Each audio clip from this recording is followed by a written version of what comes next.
এবং তার কোরআনের ভালোবাসা, তার রসুলের ভালোবাসা আল্লাহ পয়দা করে দিন। আল্লাহ তাআলা দেশের উপর শান্তির ফয়সালা দান করুন। আমাদের দেশের যে স্বাধীনতা, দ্বিতীয় স্বাধীনতা যেটাকে বলা হয়েছে, আল্লাহ তাআলা নিজে এটাকে হেফাজত করুন, এটাকে আল্লাহ তাআলা দীর্ঘস্থায়ী করুন। দেশের স্বাধীনতা এবং সার্বভৌমত্বের বিরুদ্ধে যারা ষড়যন্ত্র করছে, আল্লাহ নিজেই তাদেরকে ব্যর্থ করে দিন। মহান আল্লাহর দরবারে দোয়া করি, আল্লাহুম্মা ইন্না নাজআলুকা ফি নুহুরিহিম ওয়া নাউযু বিকা মিন শুরুরিহিম। আল্লাহই আমাদের জন্য যথেষ্ট। হাসবুনাল্লাহু নি'মাল ওয়াকিল, নি'মাল মাওলা ওয়া নি'মান নাসির। আরেকবার আল্লাহর দরবারে, মহান রবের দরবারে শুকরিয়া আদায় করে,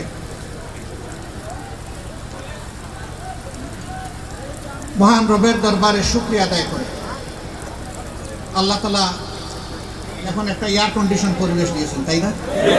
কিসের ফসল এটা? আল্লাহ তাআলার রহমতের ফসল।